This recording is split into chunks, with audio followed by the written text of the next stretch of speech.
A man arrived to fire the maid, but uncovered the terrifying deception of his fiancée. Sometimes the truth doesn't knock politely. Sometimes it waits quietly in the corner of a room, until one act of kindness pulls the curtain back. He thought he was coming home to make a simple decision. One conversation, one dismissal. But by the end of that day, everything he believed about love, loyalty, and the woman he planned to marry would shatter in ways he never imagined. Before we begin, take a moment to support the channel. If stories about kindness, hidden truths, and life-changing moments move you, please subscribe, like this video, and share your thoughts in the comments. This is Kindness Diaries, where small acts reveal the biggest truths. Ethan Walker had built his life carefully. At 42, he was successful, respected, and deeply private. His tech consulting business had grown faster than he ever expected, and with that success came a large countryside estate just outside the city. It was quiet, peaceful, and far removed from the noise of his old life. When Ethan got engaged to Vanessa, everyone said he was lucky. She was charming, elegant, and knew exactly how to present herself. She fit perfectly into his world of charity dinners and polished conversations, or so he thought. The only person who didn't seem to fit into Vanessa's vision of their future was Rosa.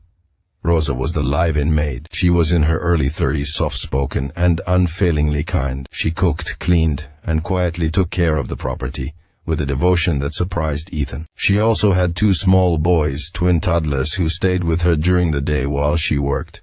Ethan didn't mind. In fact, he liked hearing their laughter echo through the halls. It made the house feel alive. Vanessa hated it. "They don't belong here," Vanessa said one evening, her voice sharp as she poured herself a glass of wine. "This is not a daycare. It's embarrassing." Ethan frowned. "Rosa does her job, and she doesn't have anyone else to watch them." Vanessa sighed dramatically. "Ethan, people talk. What if guests see this? What kind of image does that create?" That was when Vanessa planted the idea. She told Ethan that Rosa had been stealing, that items were missing, that she had caught her snooping in private rooms. Ethan didn't believe it at first. Rosa had never given him a reason to doubt her. But Vanessa was persistent. She cried. She claimed she felt unsafe in her own home. Eventually, Ethan agreed to handle it himself. He decided he would speak to Rosa, pay her severance, and let her go quietly. He hated confrontation, but he trusted his fiancée. The morning he arrived home early, the house was unusually silent. He found Rosa in the main hallway, kneeling on the floor, scrubbing a stain from the rug. Her twins sat nearby, stacking wooden blocks, whispering to each other like it was a game to stay quiet. Rosa looked up and froze when she saw Ethan. "I'm sorry, sir," she said quickly, standing up and wiping her hands on her apron. "I didn't know you were coming today." Ethan swallowed. This was harder than he expected. "Rosa," he said gently, "we need to talk." Her face went pale. They sat at the kitchen table. Rosa clasped her hands together so tightly her knuckles turned white. Ethan explained what Vanessa had told him, the accusation, the decision he had come to make. Tears welled in Rosa's eyes, but she didn't cry out. She didn't argue. She just shook her head slowly. "I have never taken anything," she said softly. "I swear on my children's lives." One of the boys toddled over and wrapped his arms around her leg. Ethan felt something twist in his chest. "I believe you," he said without thinking. Rosa looked up, shocked. Before Ethan could say more, Vanessa's voice cut through the room. "Are you done yet?" She stood in the doorway, arms crossed, her expression cold. Ethan turned to her. "Rosa says she didn't steal anything." Vanessa scoffed. "Of course she'd say that." Then Rosa did something unexpected. She reached into her apron pocket and pulled out a small envelope. With trembling hands, she placed it on the table. "I was going to give this to you later," Rosa said. "I didn't want trouble." Ethan opened it.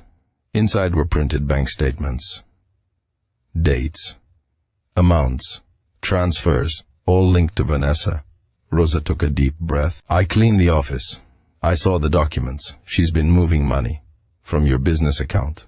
Vanessa's face drained of color. "That's a lie," she shouted.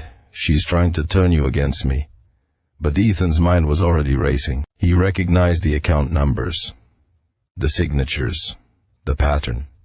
Rosa continued, her voice breaking. "She threatened me, told me if I said anything, she'd have me deported. She told me to take the blame if anything went missing." The room felt smaller, heavier. Ethan stood up slowly and looked at Vanessa, not the woman he loved, but a stranger. "How long?" he asked quietly. Vanessa snapped. "You're choosing her over me? Over your future wife?" Ethan didn't raise his voice. He didn't need to. "You're leaving," he said. Now Vanessa screamed. She accused, she begged, she cried, but it was over. Later that day, Ethan sat on the floor with Rosa's twins, helping them build a crooked tower of blocks. Rosa watched from the doorway, still shaking. "I'm so sorry," Ethan said. "I should have seen it sooner." Rosa smiled weakly. "You listened. That's kindness." In the weeks that followed, Ethan reported Vanessa's actions. He ended the engagement. He protected his accounts. And Rosa? He didn't just let her stay. He helped her enroll in night classes. He set up a college fund for her boys. He gave her a raise and a contract that ensured stability and dignity. But more than that, he treated her like family. One evening, months later, as they sat together at dinner, Rosa laughed freely for the first time. Ethan realized something then. Kindness isn't weakness. It's clarity. If he had fired Rosa without listening, if he had chosen comfort over compassion, he would have lost far more than money. He would have lost the truth. And sometimes the bravest thing you can do is pause, listen, and choose kindness, because it just might save you from the greatest deception of all. If this story touched you, share it with someone who believes in doing the right thing. And remember, kindness doesn't just change lives. Sometimes it reveals the truth hiding right in front of us.